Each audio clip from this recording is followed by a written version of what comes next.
بالله من الشيطان الرجيم. بسم الله الرحمن الرحيم.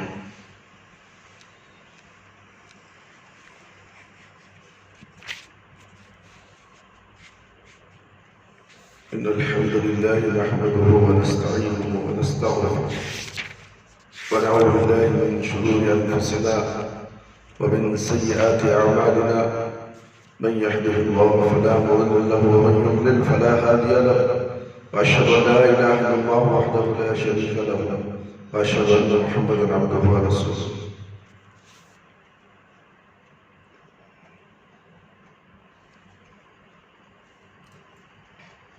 معراج انسانیت ابو بکر صدیق رضی اللہ عنہ.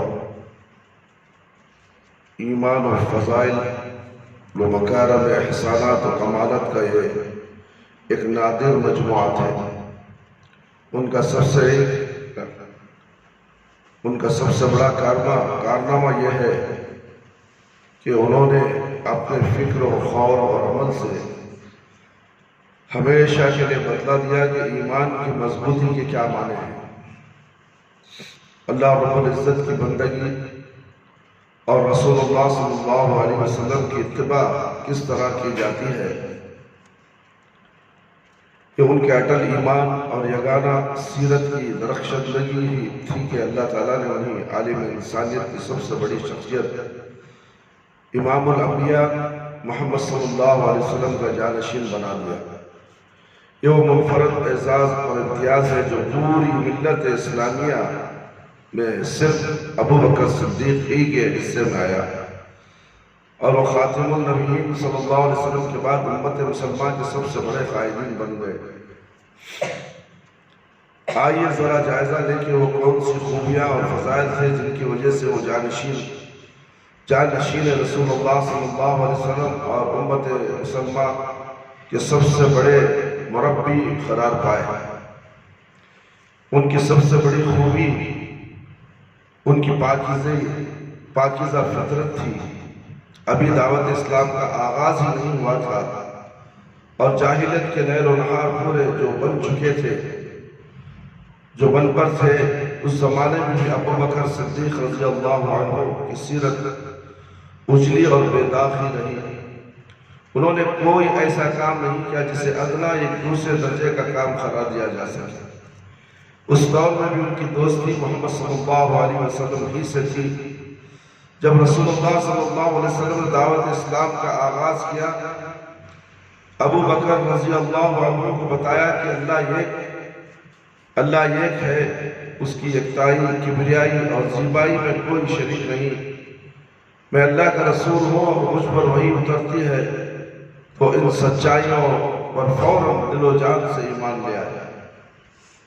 یوں وہ مردوں میں سب سے پہلے مسلمان قرار پائے. ان کی دوسری بڑی خوبی دین حنیف کی دعوت و تبلیغ کا جوش جذبہ تھا.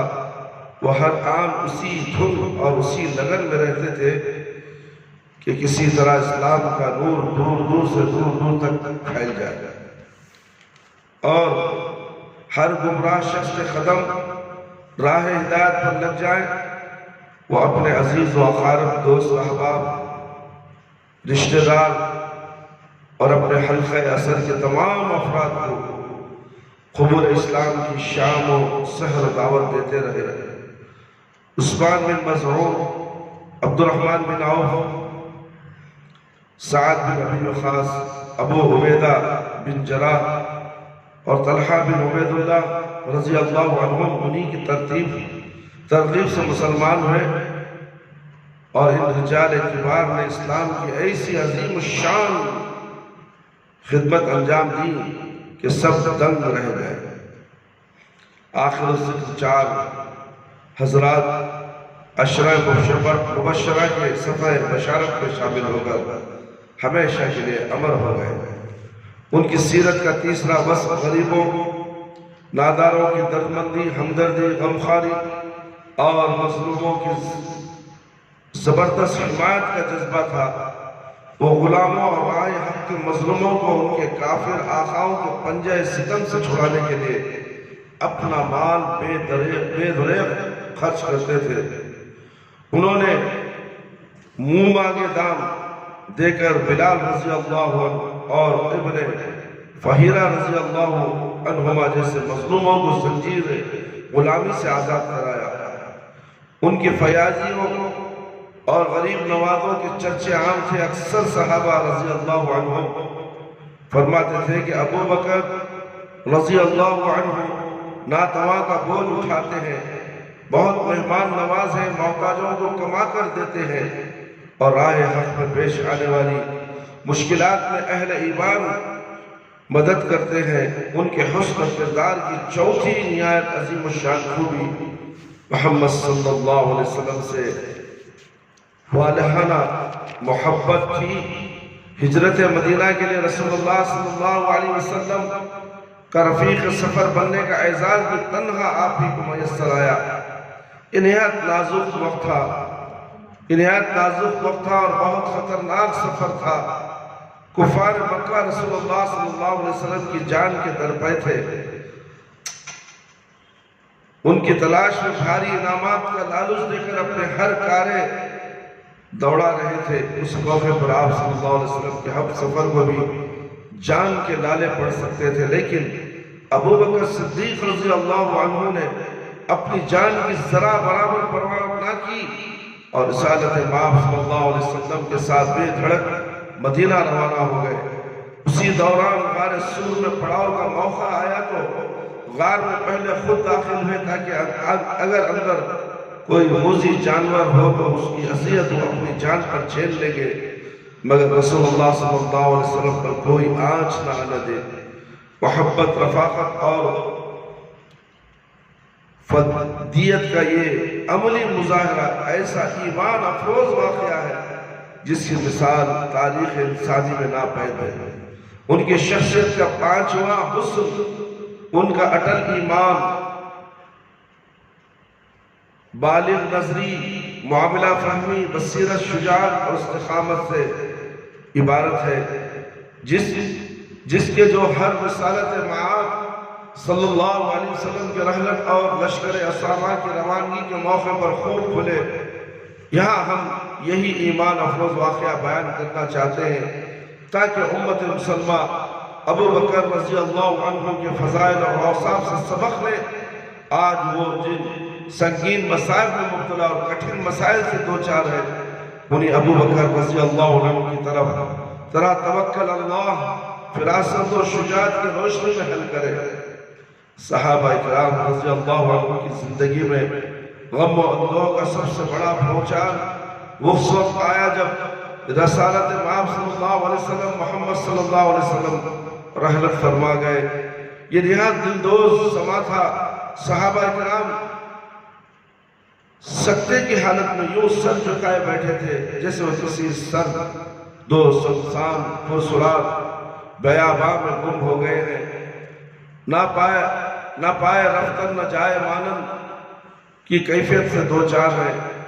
اس وقت صدیق اکبر رضی اللہ عنہ بھی بہت مغموم تھے، مگر انہوں نے صحابہ کی بے قراری، درد اور درمندگی دیکھی تو ان کی رگوں میں غیرت و حمیت کی بجلیاں گونجنے لگی۔ انہوں نے اپنے آپ پر قابو رکھتے ہوئے پروخار لہجے میں فرمایا، لوگوں جو لوگ محمد صلی اللہ علیہ وسلم کی پرستش کرتے تھے انہیں معلوم ہونا چاہیے کہ محمد صلی اللہ علیہ وسلم وفات پا گئے ہیں۔ جو لوگ اللہ رب العزت کی پرستش کرتے تھے انہیں خبردار رہنا چاہیے کہ اللہ تعالیٰ حی قیوم ہے، ہمیشہ کے لیے زندہ ہے، اسے کبھی فنا نہیں۔ پھر یہ آیت پڑھی آل عمران کی آیت نمبر 140 پر 4، وَمَا مُحَمَّدٌ إِلَّا رَسُولٌ قَدْ خَلَتْ مِنْ قَبْلِهِ الرُّسُلُ أَفَإِن مَّاتَ أَوْ قُتِلَ انقلبتم عَلَىٰ أَعْقَابِكُمْ وَمَن يَنقلب عَلَىٰ عَقِبَيْهِ فَلَن يَضُرَّ اللَّهَ شَيْئًا وَسَيَجْزِيَ اللَّهُ الشَّاكِرِينَ۔ محمد صلی اللہ علیہ وسلم تو ایک رسول ہیں، ان سے پہلے بھی رسول گزر چکے ہیں، اگر وہ وفات پا گئے یا شہید کر گئے تو کیا تم راہ حق سے الٹے پاؤں پھر جاؤ گے؟ اور جو راہ حق سے الٹے پاؤں پھرے گا وہ اللہ کا کچھ نہیں بگاڑ سکتا، وہ اپنا ہی نقصان کرے گا۔ اللہ شکر گزاروں کو صلح عطا فرمائے گا۔ صحابہ اکرام رضی اللہ عنہ نے اپنے برگزیدہ سردار کی یہ تقریر سنی تو چونک اٹھے۔ انہیں یوں محسوس ہوا جیسے زلزلے کے بعد زمین کی شکلوں میں ہمواری آ گئی ہے اور ان کی رگوں میں اثر نو جان پڑ گئی ہے۔ ایسے علم انگیز موقع پر عمر رضی اللہ عنہ جیسا جریح انسان بھی فرط غم سے نڈھال ہو کر بے ہوش و حواس کھو بیٹھا تھا۔ اہل ایمان کے گرے ہوئے حوصلے بلند رکھنا ابو بکر صدیق رضی اللہ عنہ کا وہ کارنامہ ہے جو ہمیشہ دلوں میں ان کے لیے احترام کے جذبات پیدا کرتا رہے گا۔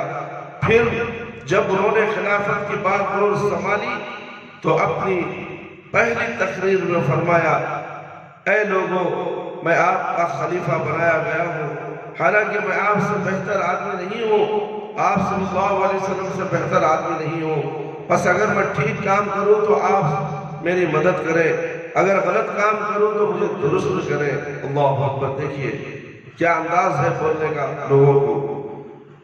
مزید فرمایا، میں جب اللہ اور اس کے رسول صلی اللہ علیہ وسلم کی اطاعت کروں اس وقت آپ میری اطاعت کریں، اگر میں اللہ اور اللہ کے رسول صلی اللہ علیہ وسلم کی نافرمانی کروں تو پھر آپ پر میری اطاعت کی کوئی ذمہ داری نہیں۔ جو اللہ اور اللہ کے رسول صلی اللہ علیہ وسلم کی اطاعت نہیں کرتا اس کی پیروی کرنے کی ضرورت ہے، اس کے پیچھے دم ہلانے کی ضرورت نہیں ہے، مگر اللہ کے دشمن کی پیروی کرنے والے پوری قوم پیچھے لگی ہوئی ہے۔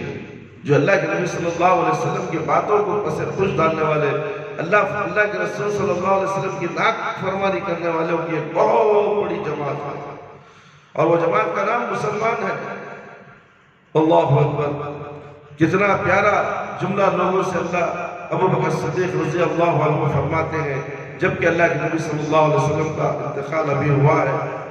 بعد ازاں جب لشکر اسامہ کی روانگی کے سلسلے میں صحابہ اکرام رضی اللہ عنہ نے یہ رائے دی کہ اس نازک گھڑی میں جبکہ رسالت مآب صلی اللہ علیہ وسلم رحلت فرما گئے ہیں اور مدینہ منورہ کے ارد گرد ارتداد کی وبا پھوٹ پڑی ہے، اس لشکر کی روانگی روک دی جائے، تو آپ نے پوری قوت سے اعلان کیا۔ اللہ تعالیٰ نے رسول اللہ صلی اللہ علیہ وسلم کو ساری دنیا کے لیے ہادی بنایا تھا اور انہیں ہر قسم کی غلطیوں کے امکانات سے محفوظ کر دیا تھا۔ یہ چیز مجھے میسر نہیں، لیکن میں اعلان کرتا ہوں کہ میں اپنے عالی مقام پیش رو محمد صلی اللہ علیہ وسلم ہی کے نقش قدم پر چلوں گا اور ان کے بتائے ہوئے راستے سے ہٹ کر ہرگز کوئی نئی راہ نہیں نکالوں گا۔ اپنے نئی راہ نکال لیے لوگ۔ اللہ کے نبی صلی اللہ علیہ وسلم کے انتقال کے بعد ابو بکر صدیق رضی اللہ عنہ خلیفہ بنے، مگر اپنے طرف سے کوئی بات نہیں کہے، اپنے طرف سے ایسا نہیں ایسا کر لیو، یہ بھی چلتا وہ بھی چلتا، یہ بھی جائز وہ بھی جائز نہیں۔ جس طریقے سے پیارے نبی صلی اللہ علیہ وسلم زندگی گزاروں کی شریعت ہے اسی کے نقش قدم پر میں چلوں گا، اگر میں تھوڑا سے بھی انحراف کروں تو مجھے پکڑ لینا۔ ہم نے اوپر ابو بکر صدیق رضی اللہ عنہ کی تقریروں کے 3 مختصر سے اقتباسات آپ کے سامنے پیش کیے، انہیں توجہ سے سنے اور غور فرمائیں کہ ان چھوٹے چھوٹے جملوں میں اسلامی ادب سیاست امور حکومت کا کتنا دقیق اور رفیع جہان معنی جگمگا رہا ہے۔ خاص طور پر ان کا یہ اشارہ کتنا اہم ہے کہ ایک اسلامی ریاست کے امیر کی حیثیت سے میں صرف رسول اللہ صلی اللہ علیہ وسلم کے بتائے ہوئے راستوں پر چلوں گا اور ان کے مقدس راستے سے ہٹ کر اپنی طرف سے کوئی نئی راہ نہیں نکالوں گا۔ کیا آج عالم اسلام کے اکثر حکمران اور ان اصول جہاں نبانی سے کوئی ادنا سی بھی وابستگی رکھتے ہیں، جو رسالت مآب صلی اللہ علیہ وسلم نے نہ صرف بتائے تھے بلکہ ان پر عمل کر کے دکھلایا تھا، اور جس کی ٹھیک ٹھیک پیروی کا نمونہ ابو بکر صدیق رضی اللہ عنہ نے قائم کر دکھایا۔ ابو بکر صدیق رضی اللہ عنہ کی تقریریں ایک آئینہ ہے، اس آئینے میں ہمیں اپنے خد و خال دیکھنا چاہیے اور جائزہ لینا چاہیے کہ کیا ہم رسول اللہ صلی اللہ علیہ وسلم کے بتائے ہوئے راستے پر چل رہے ہیں یا اپنے لیے نئی نئی راہیں نکال رہے ہیں؟ جو آپ اس حقیقت پر غور کرتے جائیں گے آپ پر یہ بھید کھلتا چلا جائے گا کہ ہمارے تمام علائم و مصائب کی اصل وجہ وہی نت نئی رائے ہیں جو ہم نے عقائد، عبادات، معاشرت، معیشت، سیاست اور زندگی کے دیگر شعبوں میں اس کو نکال لی ہے یا غیروں سے لے لی ہے، اور انہی تاریک راہوں نے ہمیں جادۂ ہدایت سے دور پھینک کر زندگی کی ہر سعادت سے محروم کر دیا ہے۔ آئیے اب لشکر اسامہ کی روانگی کا حال اور اس سلسلے میں ابو بکر صدیق رضی اللہ عنہ کے کردار جوہر دار کی سرگزش سنیے۔ ابو بکر صدیق رضی اللہ عنہ کی مدت خلافت 2 سال 3 ماہ 10 دن تھی، مگر اس قلیل مدت میں انہوں نے جو کارہائے نمایاں انجام دیے وہ دوسرے خلیفہ کے کاموں پر سبقت لے گئے۔ ان کے دور میں جو اصلاحات ہوئی وہ پھولوں کے سیج پر نہیں ہوئی تھی، ان کی راہیں بے شمار مسائل، رکاوٹیں، کانٹوں کے سیج، مشکلات اور پریشانیاں حائل تھی، مگر جس عزم و استقلال، ثابت قدمی اور قوت ایمانی سے انہوں نے ان مشکلات اور مسائل کا حل تلاش کیا وہ ایک ایسا اعزاز ہے جو صرف انہی کے حصے میں آیا ہے۔ انہوں نے جب اقتدار سنبھالا تو اللہ کے رسول صلی اللہ علیہ وسلم اس دنیا سے رخصت ہو چکے تھے۔ آپ صلی اللہ علیہ وسلم کی وفات کا غم اس قدر جا گسل تھا کہ مسلمان اپنے ہوش و حواس کھو بیٹھے۔ آپ صلی اللہ علیہ وسلم کی وفات کا غم اس قدر تھا، ادھر مدینہ طیبہ کے ارد گرد مقیم بدوؤں نے بغاوت کر دی، وہ مسلمانوں کی اس پریشانی اور حالت غم کو اپنے لیے سنہرا موقع سمجھ رہے تھے اور اس سے فائدہ اٹھا کر مسلمانوں کی قوت ختم کرنے کے درپے ہو گئے تھے۔ چند ہی دنوں میں اسلامی حکومت کا نقشہ ایسی شکل اختیار کر گیا کہ اہل مدینہ اور اہل مکہ ایمان پر قائم رہے۔ شہر طائف کے کچھ لوگ بحرین کے مسلمان بھی قوت ایمانی کا مظاہرہ کرتے رہے، لیکن دیگر علاقوں میں مختلف چھوٹے نبی سر اٹھانے لگے۔ آج بھی بہت سے سر نبیوں کی شکل میں اٹھا چکے ہیں۔ ان کا فتنہ معمولی نہ تھا۔ یمن میں اسود انسی حکومت کو قبضہ کیے بیٹھے تھا، اس کے ماننے والوں کی خاصی بڑی تعداد تھی۔ ان میں طلحہ اسدی بھی تھا، مسلمہ کذاب یمامہ آج کل ریاض اور اس کے گرد و نواح کا علاقہ میں فتنہ برپا کیے ہوئے تھا۔ اس کا کہنا تھا کہ میں نبوت کو شریک ہوں۔ اس کے ساتھ سجاح نامی ایک عورت بھی آ ملی۔ اس نے کہا نبوت مردوں پر ختم ہوئی ہے، عورتوں پر نہیں۔ پھر اس نے نبیہ ہونے کا دعویٰ کر دیا۔ غرض کے ختم نبوت کے ان ڈاکوؤں نے اپنے علاقوں میں لوگوں کو بہت گمراہ کیا۔ بعض قبائل نے زکوٰۃ دینے سے انکار کر دیا، کچھ لوگ نماز کے منکر ہو گئے۔ مسلمہ کذاب نے سجاح سے شادی کر لی اور 2 نمازیں سجاح کے مہر میں معاف کر دی۔ بلا شبہ یہ مسلمان پر بڑا نازک اور پریشان کن وقت تھا۔ ذرا تصور کیجئے میرے بھائی، میرے دوست، مدینہ کے ارد گرد کیسے کیسے فتنے کروٹیں لے رہے تھے اور کتنے منہ زور دینی، سیاسی اور دفاعی مسائل امڈ آئے تھے، مگر کوہ وفا سیدنا ابو بکر صدیق رضی اللہ عنہ ہمالیہ سے بھی بلند اور محکم عزم لے کر اٹھے اور مرتدین کے خلاف جہاد کا اعلان کر دیا۔ ان کا کہنا تھا اگر ساری دنیا کے لوگ بھی حق سے انکار کر دیں تب بھی میں تنہا ان کا مقابلہ کروں گا۔ یہ ایک طے شدہ امر اور مسلمہ حقیقت ہے کہ اللہ تعالیٰ حق کو غالب کر کے رہتے ہیں۔ چنانچہ ابو بکر صدیق رضی اللہ عنہ نے خاص تائید الہی سے خلافت سنبھالنے کے بعد جو سب سے پہلا کام کیا وہ جیش اسامہ کو اس کے مشن پر روانہ کرنا تھا۔ جیش اسامہ کی روانگی کا فیصلہ اللہ کے رسول صلی اللہ علیہ وسلم نے اپنی حیات طیبہ ہی میں کر دیا تھا۔ آپ صلی اللہ علیہ وسلم نے اسامہ بن زید بن حارثہ کو ایک بڑے لشکر کا سالار مقرر فرماتے ہوئے حکم دیا کہ بلخا کا علاقہ اور فلسطین کے سرزمین میں سواروں کے ذریعے روند آؤ۔ اس کا سبب یہ تھا کہ رومن امپائر کے غرور فرما نروائی کو گوارا نہ تھا کہ وہ اسلام اور اہل اسلام کے زندہ رہنے کا حق تسلیم کرے، اس لیے اس کی قلم رو میں رہنے والا جو شخص مسلمان ہو جاتا اس کی جان کی خیر نہ تھا۔ یہ سفر 11 ہجری کی بات ہے۔ اسامہ رضی اللہ عنہ 9 عمر تھے، کم نوجوان تھے، 9 کم عمر تھے۔ بعض لوگوں نے ان کی چھوٹی عمر پر نکتہ چینی کی۔ اللہ کے رسول صلی اللہ علیہ وسلم نے ارشاد فرمایا تم لوگ ان کی سپاہ سالی پر تانا زنی کر رہے ہو، ان سے پہلے تم ان کے والد کی سالاری پر بھی تانا زنی کر چکے ہو، حالانکہ اللہ کی قسم وہ سپاہ سالاری کے اہل تھے اور میرے نزدیک محبوب ترین لوگوں میں سے تھے۔ ان کے بعد اسامہ بھی میرے نزدیک محبوب ترین لوگوں میں سے ہے اور تمہارے بہترین آدمیوں میں سے ہے۔ چنانچہ لشکر روانہ ہوا اور مدینے سے 3 میل دور جرف کے مقام پر خیمہ زن ہو گیا۔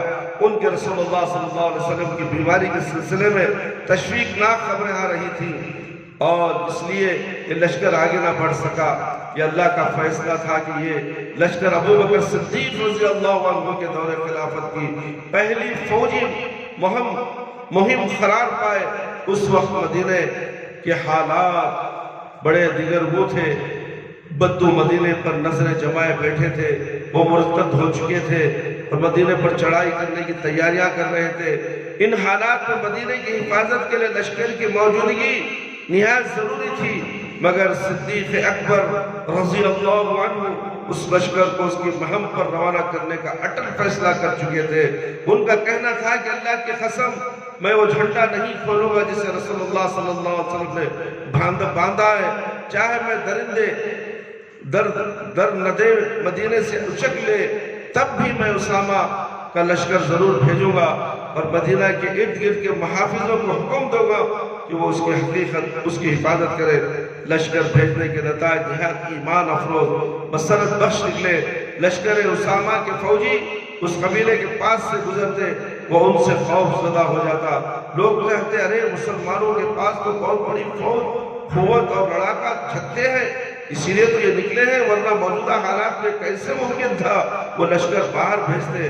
بعض صحابہ رضی اللہ عنہم نے ابو بکر صدیق رضی اللہ تعالیٰ عنہ کی خدمت میں تجویز پیش کی کہ اسامہ ابھی 9 عمر ہے، لہذا ان کے بجائے کسی تجربہ کار شخصیت کو لشکر کا سپاہ سالار بنایا جائے۔ اس تجویز کے محرکین عمر فاروق رضی اللہ عنہ بھی شامل تھے۔ اب اس محب رسول صلی اللہ علیہ وسلم اور مسلمان کے خلیفہ اول کا جواب سنیے۔ آپ نے فرمایا اے عمر آپ کو کیا ہو گیا ہے؟ آپ کو کیا ہو گیا؟ کیا میں رسول اللہ صلی اللہ علیہ وسلم کے مقرر کردہ امیر کو معزول کر کے کسی اور کو امیر بنا دوں؟ میں ایسا ہرگز نہ کروں گا۔ حالانکہ کم عمر تھے، منع کر رہے تھے ان کو نہیں بھیجنا، دوسرے کو بھیجنا مشورہ، مگر نبی کا مشورہ تھا کہ ان کو ہی بھیجنا، کم عمر میں مگر اس کے قابل نہیں ہو۔ اللہ کے نبی کو معلوم تھا۔ عمر رضی اللہ تعالیٰ عنہ کا فیصلے کو بھی عمر فاروق رضی اللہ تعالیٰ عنہ کیا بات کر رہے؟ اللہ کے نبی صلی اللہ علیہ وسلم کے اوپر تمہارا فیصلہ۔ آج کتنے فیصلے اللہ کے نبی صلی اللہ علیہ وسلم کے خلاف علماء کرام کر رہے ہیں، بڑی بڑی جماعتیں کر رہی ہیں، بڑی بڑی تنظیمیں کر رہی ہیں، بڑے بڑے فرقے کر رہے ہیں۔ ان سے یہ سبق حاصل کرنا چاہیے۔ صحابہ کرام کا طرز عمل کاش کے ان فرقوں میں آ جائے تو آج کبھی بھی اختلافات نہیں ہوں گے۔ آج اختلاف کی جڑ یہی ہے کہ نبی کریم صلی اللہ علیہ وسلم کی شریعت کو چھوڑ کر اپنے علماء کرام کی شریعت کو لوگوں میں ٹھوس دیا گیا ہے۔ اللہ اکبر۔ پھر مدینے کے باسیوں نے ایک عجیب منظر دیکھا۔ ابو بکر صدیق بنفس نفیس مدینہ منورہ سے روانہ ہوئے، مقام جرف پہنچے، لشکر اسامہ کا معائنہ کیا اور اسے الوداع کہا۔ ماضی کا غبار ہٹا کر ذرا چشم تصور سے دیکھیے، اسامہ بن زید رضی اللہ عنہ گھوڑے پر سوار ہیں، خلیفۃ المسلمین پیدل ہیں اور ان کے گھوڑے کے ساتھ ساتھ ہموار قدموں سے آگے بڑھتے جا رہے ہیں۔ اسامہ رضی اللہ عنہ عرض کیا اے خلیفۃ الرسول صلی اللہ علیہ وسلم، یا تو آپ بھی سوار ہو جائیں ورنہ میں اتر پڑتا ہوں۔ فرمایا اللہ کی قسم نہ تم اترو گے اور نہ میں سوار ہوگا۔ اسامہ رضی اللہ عنہ ادب کے تقاضے کے زیر اثر گھوڑے سے نیچے اترنا چاہتے تھے، لیکن ادھر ابو بکر صدیق رضی اللہ عنہ کو رسول اللہ صلی اللہ علیہ وسلم کے مقرر کردہ امیر لشکر کی عظمت و منزلت کا پورا لحاظ تھا۔ آپ نے اسامہ رضی اللہ عنہ سے کہا اے امیر اگر اجازت ہو میں عمر فاروق کو مدینہ ہی میں روک لوں کہ امور خلافت چلانے کے سلسلے میں ان سے مشورے کی ضرورت پیش آئے گی۔ اسامہ نے نہایت خوش دلی سے ان کی اجازت دے دی۔ اس طرح صدیق اکبر رضی اللہ عنہ کے دور خلافت کا سب سے پہلا لشکر اسامہ بن زید کی قیادت پر روانہ ہوا۔ اسلام کا پھریرا لہراتے ہوئے ان علاقوں سے گزرا جو روم کے تابع تھے۔ ان کے وہم و گمان میں بھی نہ تھا کہ مسلمان اپنے کمانڈروں کے شہید ہونے کے باوجود دوبارہ بلخان میں قدم رکھیں گے۔ اسامہ رضی اللہ عنہ اپنے لشکر جرار کے ساتھ ان علاقوں کو رونقتے ہوئے باطل کا سر کچلنے آ پہنچے۔ ان اہل باطل پر مسلمانوں کی دھاک بڑھ گئی۔ وہ اس علاقے میں 1 ماہ کے لگ بھگ قیام پذیر رہے۔ ایک طرف ان کی تیغ در پہ دیکھ چمک رہی تھی، اسی طرف وہ اپنے قول و عمل سے دین حنیف کی تعلیمات عالیہ کو نمایاں کرتے رہے۔ نتیجہ یہ نکلا کہ فضا ہی بدل گئی۔ جن قبائل کے دماغ میں بغاوت کے کیڑے رینگ رہے تھے وہ آمادہ اطاعت ہو گئے۔ بہت سے سرکش قبائل نے صلح کر لی۔ جو لوگ مرتد ہو گئے تھے وہ اثر نو مسلمان ہو گئے۔ دور دور تک مسلمانوں کا رعب اور دبدبہ قائم ہو گیا۔ کل تک جو لوگ مدینے پر چڑھائی کے مضمون منصوبے بنا رہے تھے، اب وہ ماننے پر مجبور ہو گئے کہ مسلمانوں کی طاقت برقرار ہے، اس میں کوئی کمزوری نہیں آئی ہے۔ لشکر اسامہ کم و بیش 2 ماہ مدینے سے باہر رہ کر فتح مندی کے فریرے لہراتا ہوا واپس آیا۔ ادھر ابو بکر صدیق رضی اللہ عنہ مدینہ طیبہ کے گرد و نواح میں بدو کی طرف متوجہ ہوئے۔ زیبان کے قبائل مدینہ پر چڑھائی کی تیاری کر رہے تھے۔ ابو بکر صدیق رضی اللہ عنہ اور ان کے ساتھی بجلی کی طرح ان پر کودے اور ذی حسنی نامی مقام پر جا پہنچے۔ وہاں بنو مراہ آباد تھے، ان سے مقابلہ ہوا، دشمن بھاگ گیا، ان کی قوت منتشر ہو گئی۔ ابو بکر صدیق رضی اللہ عنہ ساتھیوں سمیت آگے بڑھے۔ حبال بن طلیحہ کو قتل کر دیا گیا۔ مسلمان خصتہ نامی مقام پر پہنچے۔ بنو زیبان اپنے ارد گرد مقیم مسلمانوں کو چن کر قتل کر رہے تھے۔ مجاہدین اسلام نے الغار کی تو انہوں نے ان کے سامنے جانوروں کی کھالیں ڈال دی۔ ایک پرانا حربہ تھا کہ گھوڑوں کے سامنے جانوروں کی کھالیں ڈال دی جائے تو وہ ڈر کر بھاگ جاتے ہیں، چنانچہ گھوڑے بھڑکنے لگے۔ بعض مجاہدین اپنے ہی گھوڑوں کے رون دے گئے، لیکن اللہ تعالیٰ نے مسلمانوں کی مدد فرمائی، دشمن پر غلبہ عطا فرمایا۔ مسلمان فتح اور نصرت سے ہمکنار ہو کر مدینہ واپس آئے۔ مسلمانوں کی جانی نقصان پر ابو بکر صدیق رضی اللہ عنہ بڑے دل گرفتہ تھے۔ آپ نے قسم کھائی کہ ایک ایک مسلمان کے بدلے 2 مشرکوں کو قتل کروں گا۔ پھر وہ وقت آ گیا کہ بدوں کی قوت ہمیشہ کے لیے پاش ہو گئی۔ مدینہ اور اس کے ارد گرد نواح میں مکمل امن قائم ہو گیا۔ اب صدیق اکبر رضی اللہ عنہ دیگر مرتدین اور منکرین زکوٰۃ کی سرکوبی کی طرف متوجہ ہوئے۔ عمر خلیفۃ الرسول کی خدمت میں پھر حاضر ہوئے۔ عرض کیا ان لوگوں کے بارے میں ذرا توقف کرنا چاہیے۔ اگر جو لوگ نماز پڑھتے ہیں ہم ان سے لڑائی کیسے کر سکتے ہیں؟ جب اللہ کے رسول صلی اللہ علیہ وسلم نے ارشاد فرمایا مجھے لوگوں سے جنگ کرنے کا حکم دیا گیا ہے حتیٰ کہ وہ گواہی دیں کہ اللہ کے سوا کوئی معبود برحق نہیں اور محمد صلی اللہ علیہ وسلم اللہ کے رسول ہے، جب وہ یہ گواہی دے دیں گے تو اپنے خون اور اموال مجھ سے محفوظ کر لیں گے، سوائے اس کے حق ان کے لینے کا تقاضا کرتا ہوں۔ اس بات پر ابو بکر صدیق رضی اللہ عنہ نے عمر فاروق رضی اللہ عنہ کو ٹوک دیا اور فرمایا جبار فی الجاہلیت خوار فی السلام، تم جاہلیت میں تھے تب تو بڑے سخت اور جابر تھے اور مسلمان ہو کر بزدل ہو گئے ہو۔ مجھے تو یہ امید تھی کہ تم میری مدد کرو گے مگر تم ان کے لیے معافی کے طلبگار بن کر آ گئے ہو۔ اللہ کی قسم اگر وہ لوگ ایک رسی جو اللہ کے رسول صلی اللہ علیہ وسلم کو عطا کرتے تھے دینے سے بھی انکار کر دیں گے تب بھی میں ان سے ڈٹ کر جنگ کروں گا۔ ایک مرتبہ فرمایا اللہ کی قسم جو نماز اور زکوٰۃ میں فرق کرے گا میں اسے جنگ کروں گا۔ زکوٰۃ تو مالدار کے لیے ہے، نماز سب کے لیے ہے، اگر نماز چھوڑے گا تو اسے جنگ کروں گا۔ اللہ ہمیں نماز کے سے بار بار بولے تو پچھے پڑ گئی، بچہ بھی آج میں تو کل پڑھتا ہے اب دیکھو بیٹا یا باپ باہر سے گیٹ پہ چھوڑ کو چلا گیا، کیا یہ ایماندار ہے؟ اسے ایمان اسے بتا سکتی ہے نمازی ہے؟ اس سے جنگ کرنے کا حکم ہے، مسجد کے دروازے میں نماز دے پڑا، کتنا افسوس کی بات ہے۔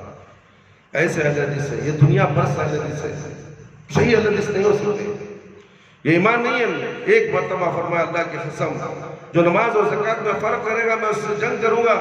ارشاد آپ کا مطلب یہ تھا کہ اگر ایک شخص نماز کو پڑھتا ہے مگر زکوٰۃ ادا نہیں کرتا، زکوٰۃ ادا کرتا نماز نہیں پڑھتا، تو ابو بکر رضی اللہ عنہ کے نزدیک وہ کافر ہے۔ جو نماز نہیں پڑھتا وہ کیا ہے؟ دیکھو اپنے گھروں کا جائزہ لو، کون کون نماز پڑھ رہی کون کون نہیں پڑھ رہی، معلوم ہوگا ہمارے گھروں میں کتنے کافر موجود ہیں۔ ابو بکر صدیق رضی اللہ عنہ کے نظریے کے ذریعے سے، میرے نظریے کے ذریعے سے مت دیکھو، میں کسی کو کافر نہیں بن سکتا، اگر ابو بکر صدیق رضی اللہ تعالیٰ عنہ کہتے ہیں کہ جو نماز نہیں پڑھتا وہ کافر ہے، اللہ اکبر۔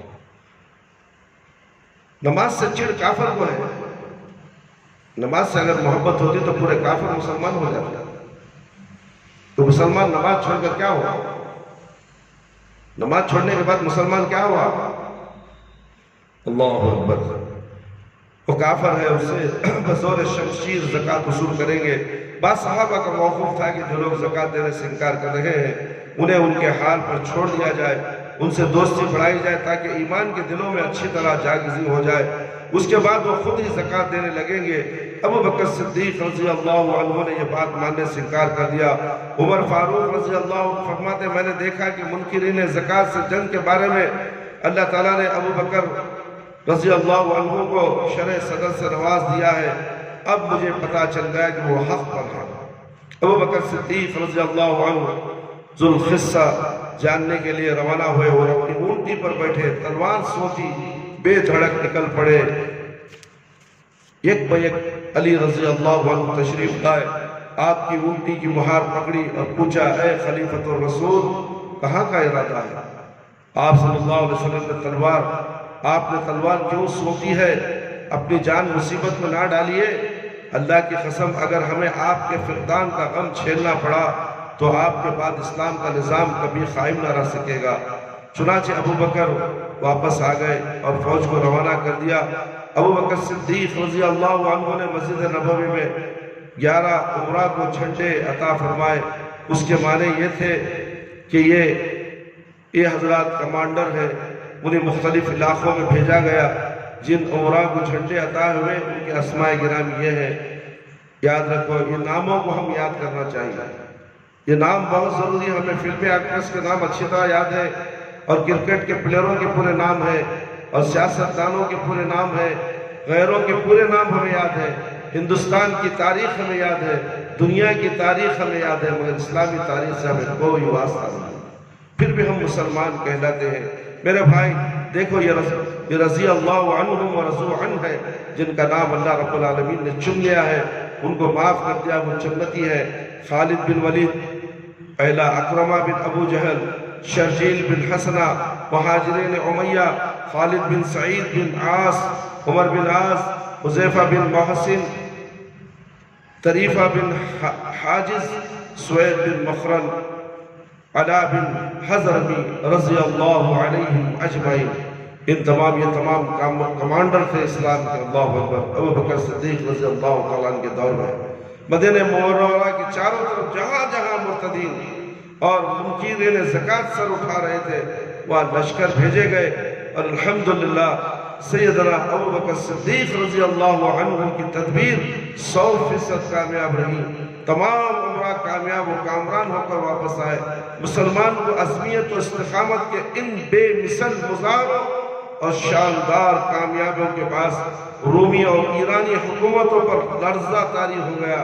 اس طرح مسلمانوں کو ایرانیوں کے خلاف قادسیہ میں اور رومیوں کے خلاف یرموک میں جو فتوحات حاصل ہوئیں، ان کا آغاز در حقیقت اسی دور صدیقی سے ہوا، جو صرف 2 سال اور 100 دن کے لیل و نہار تک محدود تھا۔ اس طرح صدیق اکبر رضی اللہ عنہ نے آخر دم تک اپنی حیات مستعار کا ہر لمحہ اسلام کی روشنی کو دنیا کے کونے کونے تک پہنچانے میں صرف کیا۔ کیا آج وہ کام ہم کریں گے؟ کیا آج ہم سے وہ کام ہو رہا ہے؟ کیا ابو بکر صدیق رضی اللہ عنہ کے طرز عمل پر ہماری زندگی ہے؟ کیا ہمارے علماء کرام جس کے پیچھے ہم بھاگ رہے ہیں، کیا ان کا طرز عمل ابو بکر رضی اللہ عنہ، عمر رضی اللہ عنہ، عمر فاروق رضی اللہ عنہ کے برابر ہے؟ کیا ویسا ہمارے علماء کرتے ہیں؟ کیا ہم ان کے پیچھے چلنے والے؟ کیا یہ صحیح ہے؟ کیا ان کا مذہب صحیح ہے؟ آپ ذرا سوچیں، مذہب تو اللہ رب العالمین نے ایک ہی بنایا، وہ اسلام ہے، اور اس کے ساتھ پیارے نبی صلی اللہ علیہ وسلم کی شریعت کو نافذ کر دیا ہے۔ اس کے علاوہ کوئی شریعت دنیا میں نہیں ہے سوائے اللہ اور اللہ کے رسول صلی اللہ علیہ وسلم کی شریعت پر عمل کرنا ہر مسلمان، مرد، عورت، بوڑھے، بچوں، سارے انسانوں کا فرض ہے۔ اس پر ہم زیادہ سے زیادہ توجہ کریں، غور و فکر کر کے علم حدیث حاصل کریں، علم قرآن حاصل کریں، اس کے بعد دنیا کی جتنی تعلیمیں حاصل کرنا ہے کرو، کوئی حرج نہیں۔ اپنے نوجوان بچوں کو، اپنے پیارے پیارے بچوں کو سب سے پہلے قرآن اور حدیث کی تعلیم دلاؤ، اس کے بعد دنیا کی تعلیم پر زور دو۔ مگر مسلمان ایسے ہیں کہ دنیا کی تعلیم پر سب سے زیادہ زور ہے، قرآن اور حدیث کی تعلیم پر کا زور ہے ہی نہیں، برائے نام ہے۔ صرف سورہ فاتحہ یاد کر لے، قل هو اللہ احد یاد کر لے، بس دلیل اتنا ہی کافی ہے، تو مسلمان ہو گیا، تو قرآن پڑھ لیا، تو نماز بھی پڑھ لیا، سب کچھ پڑھ لیا، نہ جانے کیا کیا۔ اس طرح سوچ کر اپنے نونہال بچوں کو برباد کر رہے ہیں۔ یہ بچے ہی تو ہیں جو آگے چل کر نئی نسل بننے والے ہیں، ان کی نسل کا کیا ہوگا؟ آپ کی نسل میں صرف سورہ فاتحہ اور سورہ اخلاص تک کافی، پورا قرآن پڑھنا ہے بچے، پھر آگے کی نسل کچھ بھی نہیں پڑھ سکیں گے، قرآن کو بھول جائیں گے، سورہ فاتحہ کے بسم اللہ بھی نہیں پڑھ سکیں گے۔ ایسی نسل آ جائے گی، اس کے بعد اس کے ذمہ دار تم ہوگے۔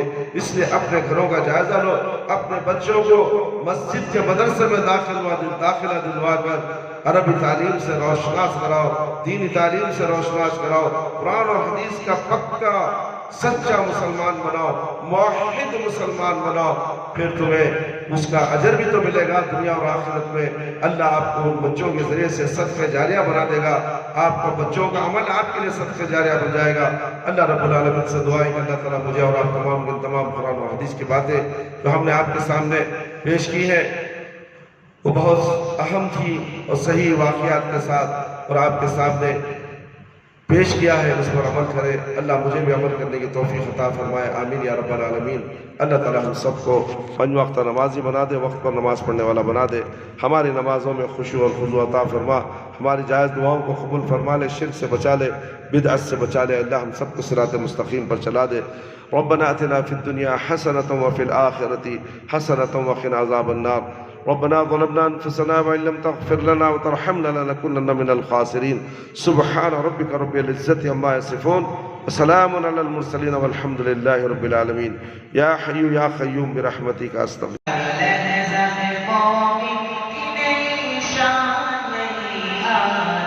تعلیمات